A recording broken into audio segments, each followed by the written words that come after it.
Hi everyone, welcome back to my channel where I like to share any and all things that bring me joy, hence the name Sharelation.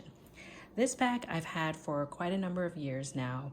I think it was one of the first times I went to London for work.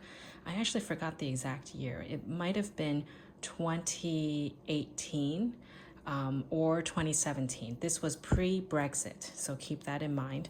I was leaving London and flying out of Terminal 5, which has, as you know, all the lovely luxury stores. And I was interested in this bag at that time because it was kind of one of the it bags. So without further ado, let me just show you. First, it comes in this like kind of silky smooth Gucci dust bag. And to reveal, it is the Gucci Soho Disco in the color red. Now, this is a very popular bag a couple years back. I would say it's still fairly popular. I still see some people carry it, but not as often as before. But I never featured this on my channel because I kind of forgot, and it was one of my older bags, so I just kind of didn't bother. But I thought it would be useful just to talk about it, especially the wear and tear and how I store it, because I know that's been an issue for some people, and I've learned from other YouTubers and how they deal with it, and so far this has been working for me. Okay, so number one, we'll talk about the strap. I know that some people are bothered by this strap when you don't store it a specific way. So you can see I undid the strap and I try to like sort of wrap the strap around the bag like this and like this on the other side and kind of wrap it around. The reason I do that is when I put the strap back together, I think I usually put in like the middle setting. Yeah, because you can see this middle part has this little like bump on top. So I use it in the middle setting like this, and I thread it through the little like loop over here. Okay, so now when I stored it like this with the strap wrapped around, you can see this does not flare out like this. Some people have that issue where it flares out, but I think if you store the bag like that, it will stay down or possibly even curve in a little bit like this. So I've been storing it like this for a while. I don't reach for this bag as much, but lately I have been because I'm really trying hard to rotate my bags. I don't have a huge collection, but I do want to make good use out of what I have and use it. Okay, so that was the strap and how I store it. I don't have a huge issue with a lack of another loop down here to keep this down.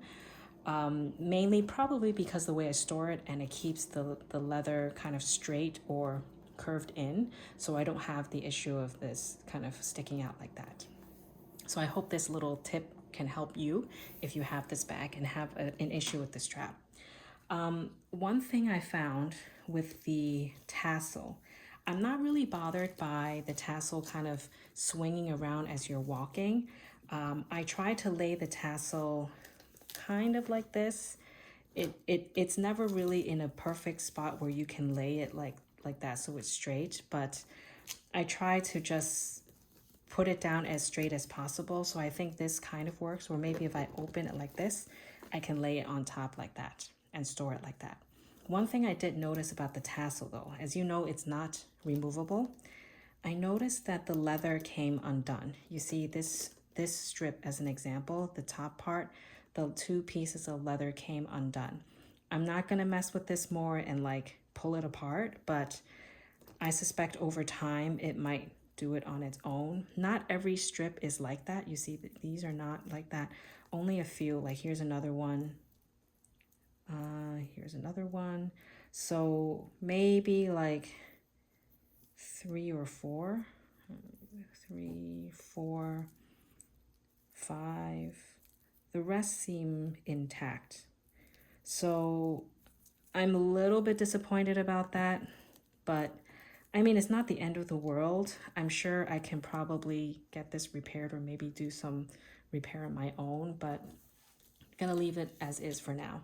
So that's the kind of wear and tear with the strap. So let's assume I've had this since, I really have to look back, but I think since 2018 at least. So that's the issue with the tassel. Okay, so when you open the bag, one other issue that people have is keeping the shape of the bag. So you can see it's still in pretty good shape. Like you don't see any, this kind of like squishing in or collapsing in, and the top is still pretty good. It kind of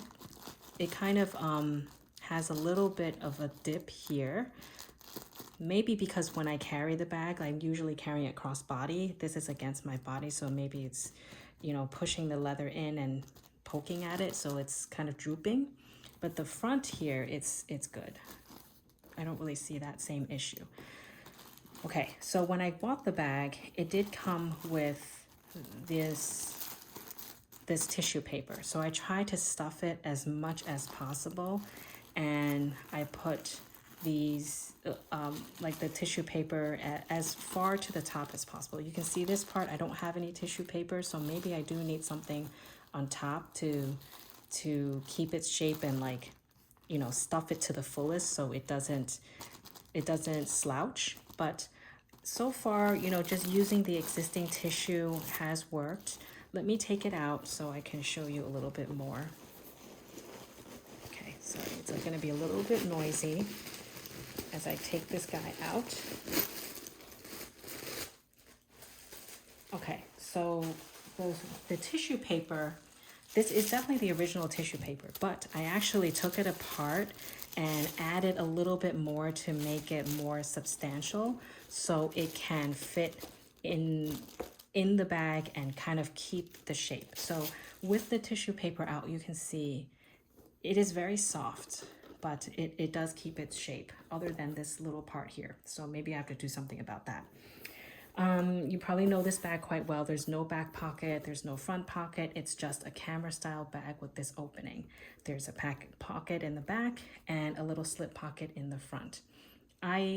Sometimes I use it. I just put in what I need to, and inside you can see it is fairly clean. But I noticed recently I have a bit of color transfer over here. You can see it's like a reddish orange kind of stain. Honestly, I really don't even know where it came from. I don't even remember what I would have that would be that color that would rub off on it, but this is what I mean. Like, it is better to buy an organizer for it, but I haven't, and you know, in hindsight, maybe I should. But that's the risk, right? Like, I didn't really get a liner to protect it, but you know, with the number of years I've had this isn't too terrible. If I were to sell it one day, I'm sure that would impact the price a little bit, but I think I will keep this because I got it pre-Brexit, which pricing then was a lot better compared to the US price, and I know this bag has gone up since. All right, just to quickly show what fits, I will use my usual, you know, stuff, the pouches that I've been using recently. So this is an Hermes kind of pouch. So I lay this in the back like so. And it's very thin. I love these pouches because it's so thin and it can fit a lot of cards. Nothing bulkier than that, but it does the job. My mini pochette, which goes side by side with this. My coin/cash pouch, which here I would probably put right in front, which you still have a lot of room to work with. My key clay, which I would either stand up like this, or I would even put it like that, or even the front pocket like this, because this I would use most frequently when I'm paying for stuff, and I want to be able to access it easily without, like, you know, like a file cabinet and having to rummage through it. But even if I left it in like this, it can fit like this. Just lay a little bit between these two on top, or even standing up like this. There's no problem with the space. And of course my sunglasses, which I would just lay on top. And you see there's still quite a bit of room that you can put other things, like maybe a small hand sanitizer, which will stand up here, I don't know, maybe a bigger pack of tissues. So capacity wise, I think this bag can fit a lot, but I did want to concentrate a little bit more on the wear and tear and how that's been holding up after a couple of years of having this bag and using it, and especially storing it. So again, this is what it's been like and storing it. So you see the bottom, no issues with any parts of the leather, no color transfer, and it's held up very beautifully. But I think one thing is be diligent and consistent with stuffing your bag and keeping its shape like this. I think I probably need to like maybe make another little packet of some tissue pillow and stuff it more. But my one piece of advice which has worked for me is the way I store the strap. So I hope you found this helpful. If you have any questions about this beautiful bag, please let me know. I'd be happy to answer any questions or share more about how I've been using it and storing it. And if you like this video and found this helpful, please give me a thumbs up. That would be a great compliment. Stay happy and healthy, and I will talk to you next time. Bye.